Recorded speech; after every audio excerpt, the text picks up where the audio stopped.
The road to the post office. This happened to my mother one autumn. She's a practical woman, old school, not given to believing in the unexplained, so I have no reason to doubt her. She needed to pick up a registered letter from the post office. There's a straight, paved road that leads right to it, lined on both sides with two-story buildings. She was in a hurry to catch the return bus, so she decided to cut through a courtyard to save a few minutes. She came around a two-story building, crossed the courtyard, and there was no post office. The pavement ended. In front of her, a dirt track leading out into open land, and in the distance, a cemetery. No post office, no familiar street, nothing she recognized. I must have gotten turned around, she thought, and since her main concern was still making the bus, she set off across the mud toward a ramshackle shed where 3 men were crouched around an old car. "Excuse me," she called out in her best school teacher voice. "Could you tell me where the post office is?" All 3 turned their heads toward her at exactly the same moment. Then, after a beat of silence, they turned away again without a word. Something cold moved through her. She began backing away, slowly at first, then faster. But the dirt track was longer than it should have been, and the buildings in the distance seemed to be receding rather than getting closer, no matter how quickly she walked. "Hey, what are you doing out here?" a voice said behind her. She turned. An ordinary-looking man stood there. Work jacket, dirty clothes. He had his collar pulled up over the lower half of his face and was turned slightly sideways, as if avoiding eye contact. "I'm looking for the post office," she said, thinking, he's drunk. That's why he won't face me. He doesn't want me to smell it. "Come on, I'll walk you out." He went ahead of her, moving in a slightly irregular way. "You shouldn't come here. This isn't a place for you. I've got better things to do than escort people back who wander in." What would have happened if something had gone wrong, Who'd have been responsible for that? Think about it. Less than 3 minutes later, he brought her to the steps of the post office, turned around, and walked back the way they'd come. She went inside, picked up her letter, came back out. The street was completely normal. Cars, people, pavement, no mud anywhere, no dirt track, no shed, no cemetery. "I'm losing my mind," she thought. 49 years of teaching, and I finally cracked on the pavement outside the post office. But the mud on her boots was completely real. After 3 days of thinking about it, she decided to try the path again. This time, slowly, paying attention. She turned the corner of the building and felt something in the air in front of her. Not wind, not temperature. More like the air itself had a quality to it. A slight resistance about half a meter ahead. "No," she told herself firmly. The man said not to come here, and the man, whoever he was right. Don't push your luck. She turned around and went home. The Night Maintenance Man. This was in the early 2000s. I was in college, working nights as a dispatcher at the local housing management office. The kind of job where you sit at a desk, take maintenance calls, log them in a notebook, and call the emergency crew if something serious comes up.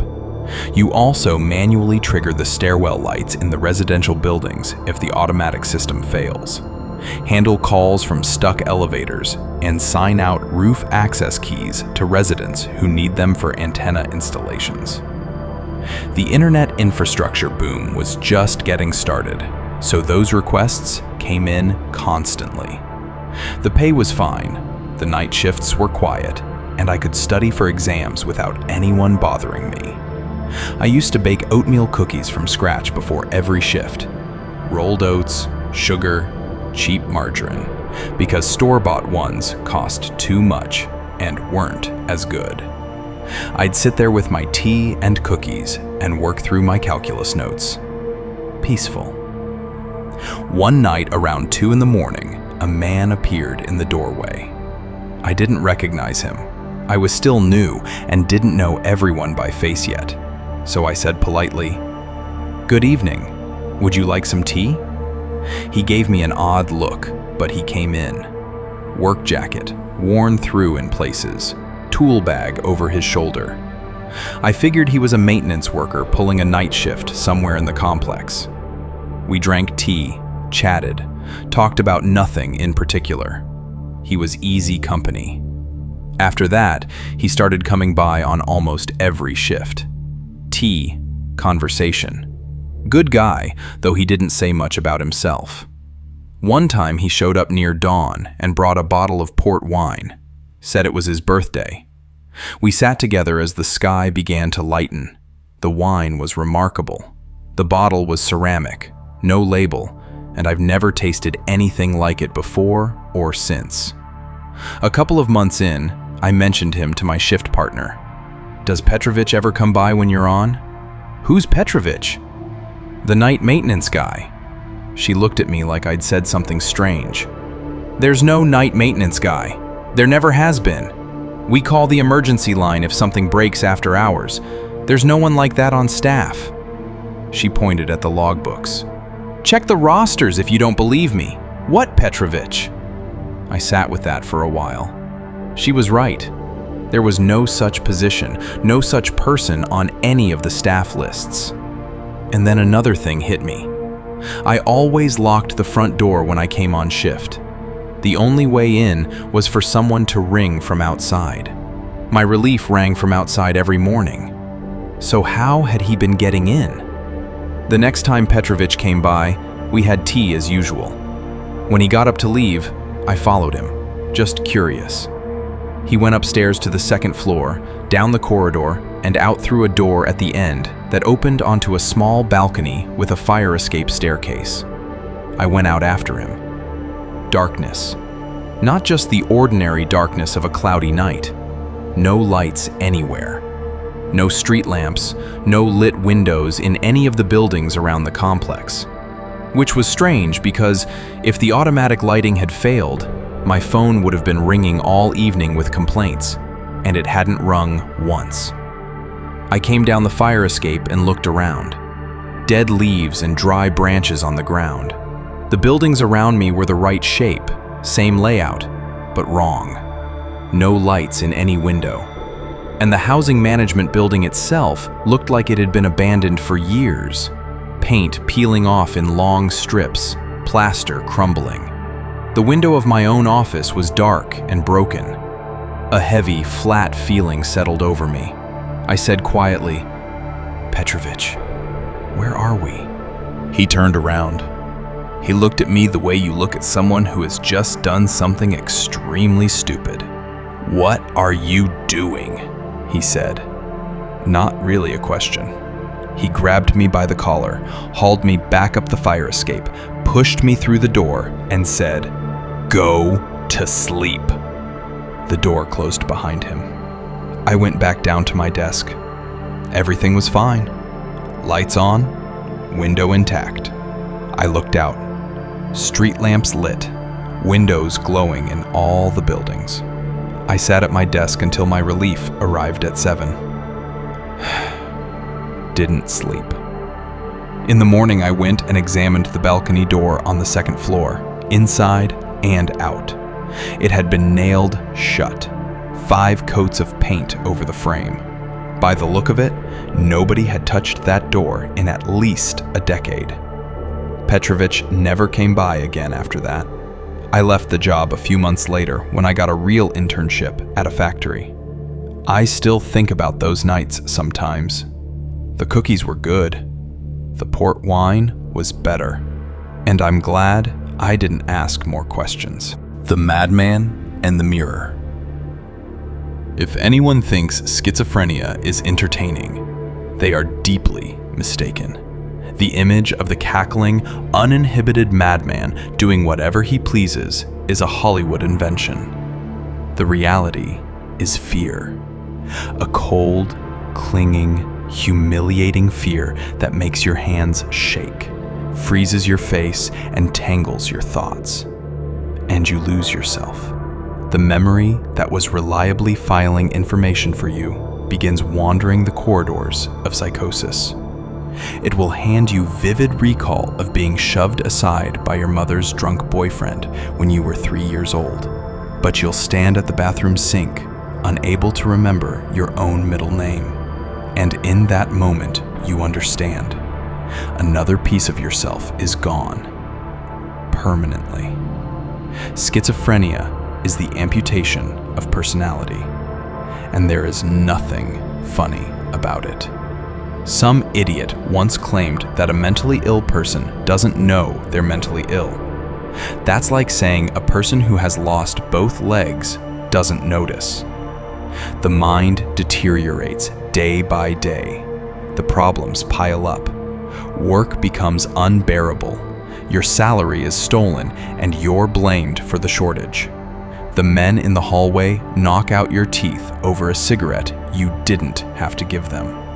The city bureaucrats, with their shiny faces, make you refile everything from scratch and then brag about it in the break room. Every new problem is another brick on your head. And then you go into a drinking spiral, or you die, or you retreat into a monastery, or your mind just quietly folds. My particular breaking point was a pile of dog waste. Classic. I hadn't slept more than 9 or 10 hours the entire week. What little sleep I got wasn't sleep. It was a chain of fragmented nightmares that left me more tangled than before. I dragged myself together and went to work. The morning walk was the only part of the day that gave me any relief. First step out of my building, the familiar, wet sound. The neighbors with their functioning minds and non-functioning consciences couldn't be bothered to clean up after their dogs. I didn't have the energy to even swear. I went back upstairs, took off my sandals, and washed them in the sink. Not a pleasant way to start any morning. That's when I noticed him in the mirror. He looked like me, which would have been logical if he were my reflection. But reflections don't laugh when the person looking at them is standing there furious, stone-faced, with not a trace of a smile. This thing was grinning from ear to ear and pointing at me, the way stupid kids point at something in a movie. Except I hadn't done anything worth pointing at, and this wasn't a movie. Well, I said, with something that almost felt like relief. There it is. I've finally lost it. His mouth was moving, but not in sync with my words. He was looking sideways, talking to someone off to the side. I strained to listen and heard something through the glass, faint but distinct, like a voice through a wall. Get over here. They put in recognition this time. Drop what you're doing. This one's actually good. I had no desire to be someone else's entertainment. I was already a joke to everyone around me. I didn't need my own malfunctioning brain using me as one too. I put on my still damp sandals and went to work. By evening, he was watching me through every reflective surface. Shop windows, eyeglasses on strangers. By the time I got home, he'd brought company. A cluster of idiots who looked like vague versions of people I knew, watching me with the focused attention of school children at the zoo. With what was left of my rational mind, I started to think. I could turn myself over to the psychiatric system, but that meant losing every civil right and freedom.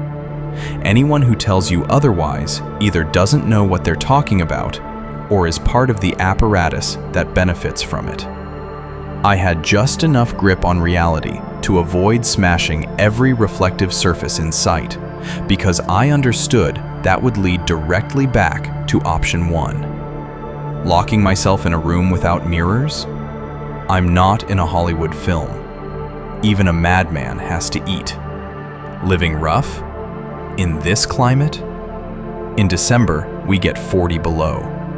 But when a mind is pushed into a corner, it looks for exits. However strange those exits may be. So I started listening. I listened to what these observers were saying to each other. Their world was like ours in the basics. People there ate, slept, lived ordinary lives. But in the differences, there were significant differences. No wars, no disease, no poverty, no organized cruelty. And through their mirrors, they watched other universes, the way we might stream a film. Our world was their horror show, the place where, according to their stories, the bad ones ended up after they died. A plan began to form. I actually smiled. My manager saw the smile and sent me home to rest for a couple of days. It must have been some expression. I stopped at a funeral supply shop on the way home. There's an old tradition of covering mirrors in a house after a death. The simplest solution being that there are no mirrors to cover. So the shop carried exactly what I needed. I took side streets home, staying away from storefronts. By the time I got back, I was swaying from the accumulated sleep debt and the mental strain of the last week. But I had a plan, and that gave me something to stand on. I spent the afternoon on routine. Swept the floors, peeled potatoes, made soup. Simple, repetitive, grounding. I glanced at reflective surfaces occasionally, keeping my face carefully blank, projecting boredom. It worked.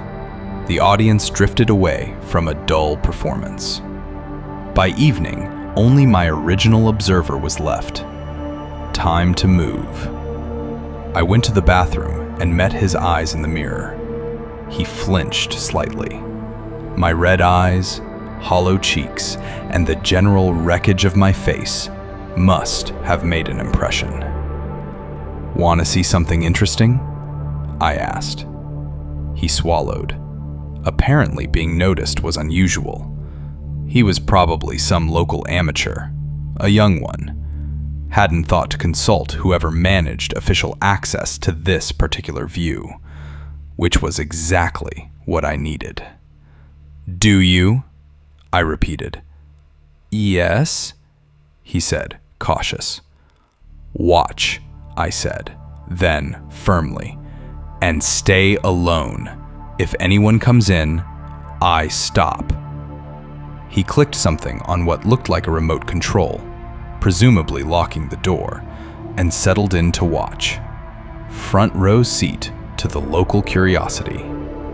In the main room, directly on the floor, I laid out a basic pentagram using black ribbons and candles from the funeral shop. I reinforced it with 3 layers of symbolic notation: runic, classical Chinese characters, and cuneiform. Those years of teenage occultism had given me something after all. The result was close to perfect. My observer watched like a child at a magic show, not bothering to make even a basic protective gesture. I positioned 2 mirrors facing each other, the infinite tunnel of recursive reflection, a passage between surfaces. Then, the final, delicate step. I kept my face neutral as I gestured for him to lean in closer. He hesitated. Then he came forward. I grabbed his shirt through the surface and pulled hard. The mirror cracked, but held. One more pull, and I was on the other side. I looked around. A spacious room with floor-to-ceiling windows, rattan furniture, white curtains moving in a breeze. Even this single room was 3 times the size of my whole apartment. I had not made a bad trade. I turned back to the mirror. My former observer was on the floor inside my apartment, tangled in the black ribbons, trying to understand what had just happened to him. I gave him a friendly wave, smiled, and punched through the glass. It would not be me smashing every mirror in sight. It would not be me strapped to a cot in a ward, screaming that I didn't belong there. Let my observer enjoy the full immersion. On the shelf near the broken mirror was a photograph. My double, with his arm around a very attractive girl. I figured that was a reasonable place to start exploring the new world. The door of dark wood. Drink your coffee, it'll get cold. I'll drink it, Gran, but you shouldn't have any. Remember what the doctor said about your blood pressure. Nina squinted in a way that meant she had no intention of following doctor's orders. You're worried about my blood pressure? Then what about a little farewell drink? Lyra had been about to protest that she didn't really drink, but outsmarting her parents had always been easier than outsmarting her grandmother. What do you have? She asked carefully. Nina winked. She got up, joints creaking, and went to the sideboard, an enormous, dark piece of furniture that had looked on the verge of collapse since Lyra's childhood. From the liquor cabinet, she produced 2 bottles. One was a brandy with a tempting label. Lyra had already secretly sampled it that morning while Nina was putting her hair in rollers. The second was some kind of wine that didn't interest her, so she pointed at the wide-bottomed bottle. You've got taste, Nina laughed. The brandy was better from a proper glass than from the neck of the bottle. Lyra sipped the amber liquid and glanced at the clock. 40 minutes until Nina's car to the spa. She had come to see her grandmother off and would be staying in this apartment for the next 3 weeks, alone. A freedom she couldn't have dreamed of at home. Her parents were not enthusiastic about her plans for a gap year, but Nina had taken her side, and together they had been impossible to argue with. The old woman had settled into her usual territory of long stories. This sideboard, Lyra. I won it in the 70s from those awful Talik and Sveta. Spent their whole lives making my Pavel's existence miserable. Took his money. Told everyone I was a gold digger who'd poison him for the inheritance. When he died at 80, they descended on that 4-room apartment in the center of town like vultures. The paintings, the furniture, the savings, all of it. I only got out with some of the furniture and a few pictures before they changed the locks. Nina put a cigarette in her holder with the practiced efficiency of decades, lit it, drew in smoke. Fine wrinkles gathered around her carefully painted lips, her fingers trembling slightly.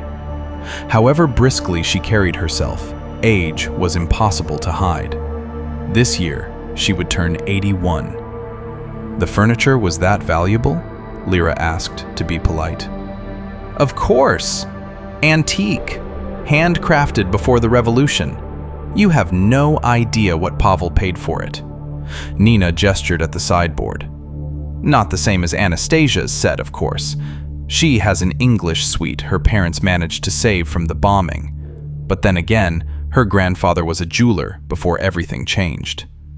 I remember when we were girls, I'd go through the door to her place, and we'd sit and try on all these rings and earrings from his shop. We had no idea what they were worth then. Some of it they sold later, in the hard years. Something shifted in Lyra's memory. A dark door, almost black, with a round brass handle against a pale yellow wall. She turned her head and found herself looking at the wide double wardrobe. She felt odd asking about it. She wasn't entirely sure she hadn't dreamed the whole thing, but Nina's phrase had caught her attention. Go through the door to her place.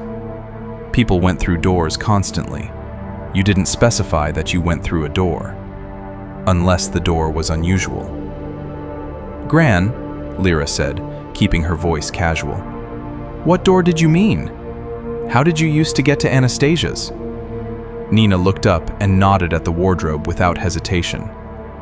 The connecting door. It's been there since before either of us lived here. This whole floor was a single office space once, before the war. Afterward, when they converted it to residential, Our families got the rooms. Both sets of parents worked in the same theater.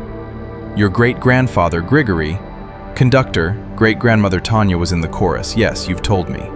But the door was simply always there.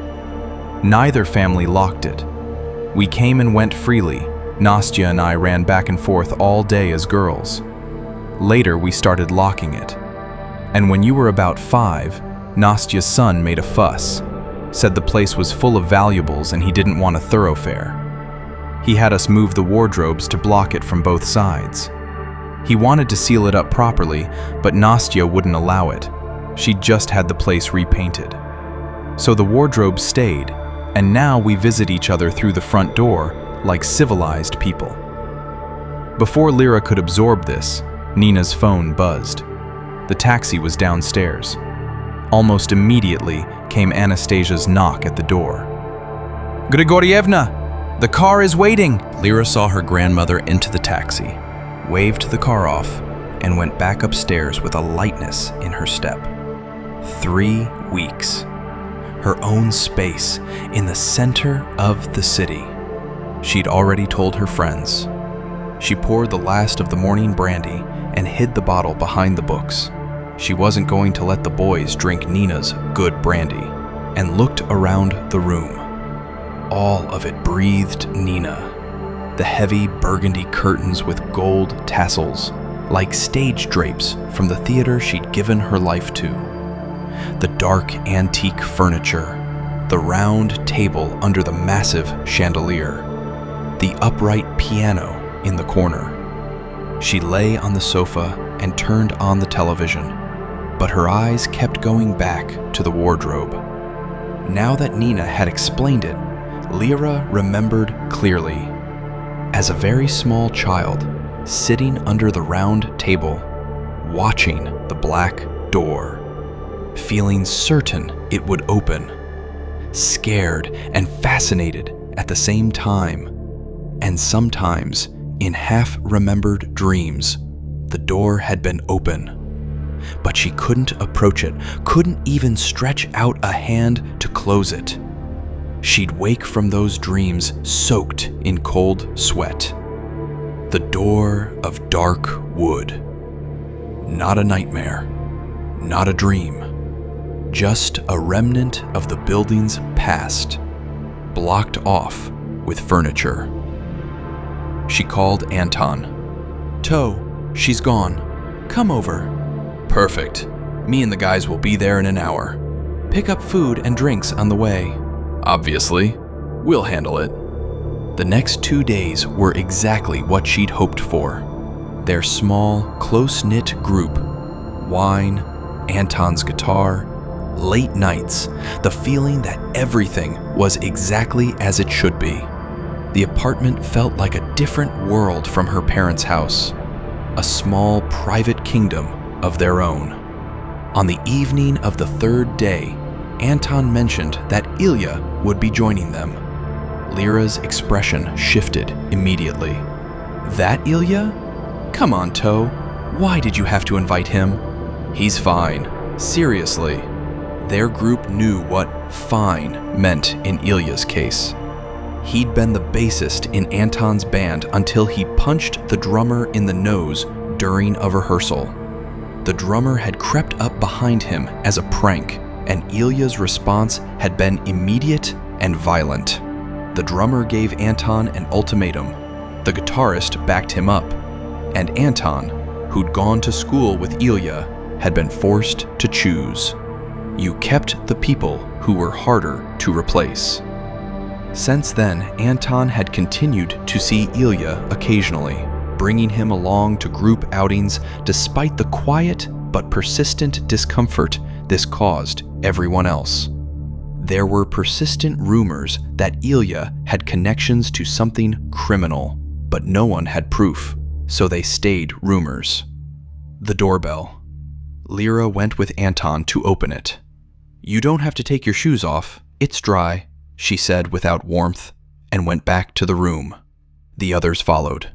Ilya greeted everyone reasonably and, as if remembering something, reached into his backpack and produced a bottle of creamy white liqueur, handing it to Lyra with a slight smile. "For the host." She thanked him and took it. Perhaps she'd been unfair. The sweet liqueur helped her relax, and gradually she stopped watching him from the corner of her eye. The evening moved the way good evenings move. Stories, laughter, music.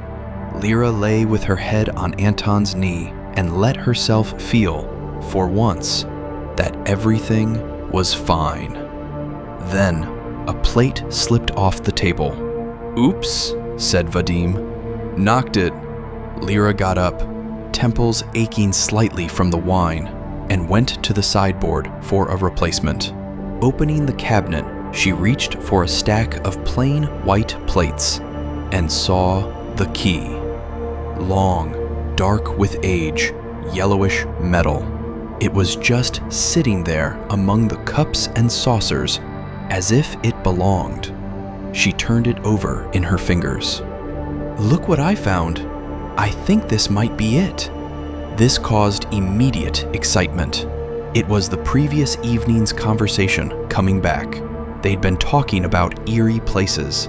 One thing had led to another, and Lyra had told them about the door. She'd told Anton about it the night before, in the intimate dark, and he'd told the others. They'd moved the wardrobe immediately, carefully, and found the door. Smaller and less dramatic than Lyra remembered from childhood, but real. Locked, with no key anywhere obvious. They'd moved the wardrobe back and given up. Now Lyra held the key, and everyone was looking at her. "Should we try it?" Vadim asked. "You're sure that's the right key?" Anton said skeptically. "Only one way to find out," Sergei said. Ilya had been quiet. He looked at Lyra. "Your grandmother's neighbor. You said she's away with your grandmother?" "Yes." "And she definitely lives alone?" The business-like tone bothered Lyra, and she almost regretted the whole conversation. The wine was wearing off, and she was becoming uncomfortably aware that the door led into a real apartment belonging to a real person, full of things that didn't belong to them. Vadim, not picking up on this, said cheerfully, "Anyway, her grandfather was a jeweler, right?" "There's probably all kinds of interesting stuff in there." Lyra shot him a look that he completely missed. He and Sergei had already started moving the wardrobe. She appealed to Anton with her eyes. "Lyra, we're just going to look. We won't touch anything. We're not criminals." She glanced at Ilya, who was watching the emerging door with a focused attention she didn't like. He caught her eyes and smiled.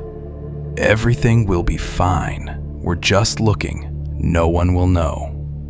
Before she could respond, Ilya walked up to the door and knocked firmly. Everyone shushed him. He knocked again. "If someone's there, they'll answer. We heard a strange sound and came to check." He pressed his ear to the door, then gave a thumbs up. Complete silence. Lyra stood, arms crossed. But retreating now would mean admitting she was scared, and she'd already said too much to walk it back. She went to the door, put the key in, felt the slight resistance of a long, unused lock, and heard the click. She pulled the handle. The door didn't move. She pushed instead. It opened. The darkness beyond it felt like it reached toward her. She hadn't expected it to be that easy, and she stepped back sharply, pulling the door shut. "No wardrobe on the other side," Ilya said, satisfied. "Worth trying after all." Then the room light went out. "What?" "First floor," Ilya said calmly in the dark. "Someone might see light coming from the neighbor's apartment from the street. I turned it off." He spoke to Lyra. "Use your phone flashlight and open up." She checked her phone. 12:04. She turned on the flashlight, took hold of the key again, unlocked the door, and pushed. The gap beyond was darker than the darkened room behind her. Anton stepped through first. "Come on, "Follow me." His silhouette dissolved into the darkness. Vadim and Sergei went after him. Lyra hesitated, heard the sound of Ilya's zipper behind her. He was at his backpack. And a feeling moved through her. Something that was almost a warning, but she couldn't see his face, and illuminating him with her flashlight seemed rude. She stepped through the door. She walked a few steps and stopped against someone's back. Anton's jacket. She felt him take her hand. The darkness was complete. No window outlines, no light at all, as if the windows were not just curtained, but shuttered from the outside. "What is that smell?" Sergei said. "Like a library," Anton said. "Old paper. Some kind of adhesive." Ilya's phone flashlight came on behind them. Everyone stared at what it revealed, and for a moment, nobody spoke. "Where does she actually sleep?" Vadim finally said. "Is this an office?" The room bore no resemblance to a residence. Pushed together desks occupied most of the floor, each bearing a typewriter and stacks of paper. Along the walls, filing cabinets, row after row, like a government archive. The windows were old wood framed with peeling paint. No curtains. What blocked the light were metal shutters bolted from the inside. On the wall, illuminated when someone raised their phone, a portrait. A man in a military jacket, dark eyes, trimmed mustache. "The old lady has Stalin on her wall," Vadim said, recovering. Lyra moved to one of the desks and picked up a sheet of paper. The paper itself felt thin and wrong somehow. She angled her flashlight at the text. Registration document for permanent residence. Evstigniev, V.O., 1937. She picked up another, and another. All official documents, forms, records, dates in the 1930s. Her mind moved slowly, trying to find a frame that made sense of what she was holding. Sergei was at one of the typewriters, pressing keys experimentally. "It's harder than a keyboard," he said.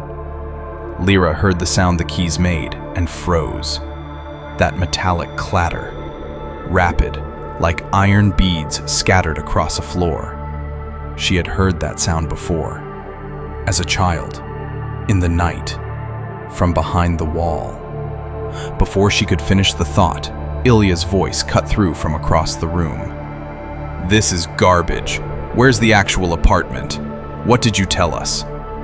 He was pulling at a door between the filing cabinets. Locked. He turned and looked at Lyra with those close, set eyes. "What is this place? Where did you say we'd end up?" He was moving toward her when they all heard it. From the other side of the connecting door, in Nina's apartment, the sound of a lock turning. Footsteps. Everyone killed their lights. "Someone's in the apartment," Anton whispered. "Hide.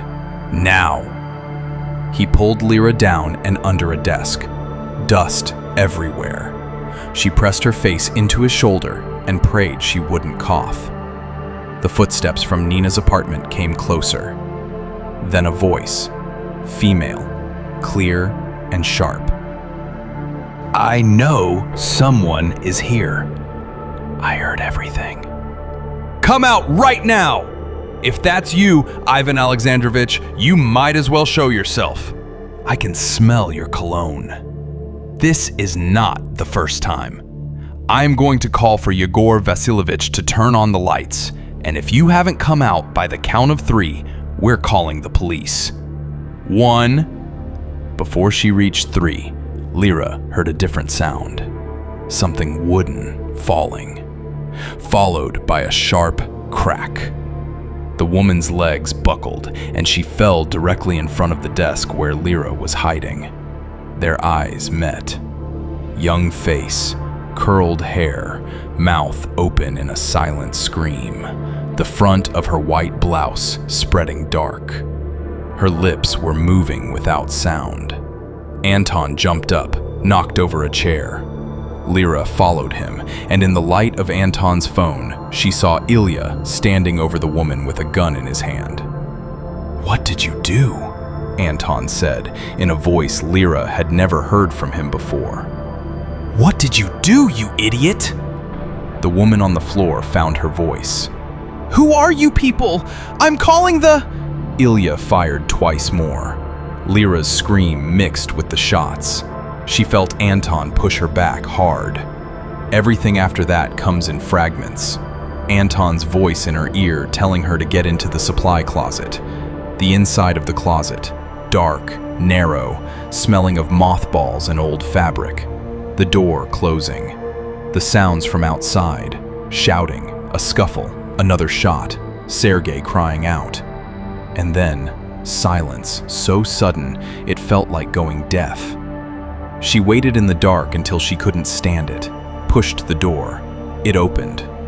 She was in Nina's room, alone. The connecting door was closed, the key in the lock. The wardrobe was slightly out of position, as if pushed hastily. The room looked exactly as Nina had left it, except for the empty bottles and food containers from the last 3 days, and Ilya's backpack on the floor. She tried Anton's phone. No signal. Sergei, Vadim, no signal on any of them. That evening, Lyra scrubbed every surface in the apartment. She couldn't stay still. The next day, Anton's mother called, then the others' parents. 2 days after that, the police came. She gave the same account to everyone. A fight with Ilya. He left. The others took his side and went with him. It was plausible enough. What else was she supposed to say? She dropped Ilya's empty backpack into the river the day the police came. She understood by now that her friends weren't coming back. Her parents brought her home that day. She only returned to Nina's apartment on the day her grandmother came back from the spa to meet the car. Nina was horrified, sympathized, hoped the boys would turn up. She mentioned it to Anastasia in a brief phone call and came back with an invitation. "Come for tea. It'll help to be around people." Lyra walked into Anastasia's apartment with a cold, steady dread. This was the apartment. This was the door. But inside it was entirely ordinary. Old furniture, portraits, a chandelier. A walnut wardrobe stood solidly against the middle of the wall, its mirror twin of Nina's on the other side. They sat under the lampshade and drank tea.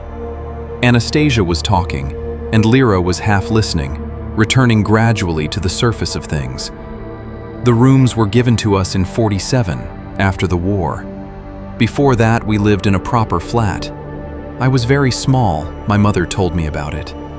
My father was a playwright, well regarded, and my grandfather had owned a jewelry shop before everything changed. Good family. When the bombing started, they managed to get some things out before the building was hit. After the war, they were given these rooms. They'd been standing empty for several years. "Why empty?" Lyra asked. She kept her voice level. "My grandmother said there used to be some kind of office here." Anastasia nodded and set down her cup. "A municipal office, yes, in the '30s. Residency registration, something like that. There was an incident. The whole building talked about it for 20 years afterward." "What happened?" The steadiness was harder now. "People were killed. The night duty woman, the custodian, was murdered. Some kind of intruders came in at night. She heard them and went to check and then they started shooting each other. Old Vasilievich, the janitor, he said the authorities came in afterward, sealed everything, said it might have been foreign agents. There was talk about strange equipment being found. It sounds absurd now, but people believed things like that then. The office stayed closed until the war, and then there were bigger things to worry about. And afterward, they just converted it to residential."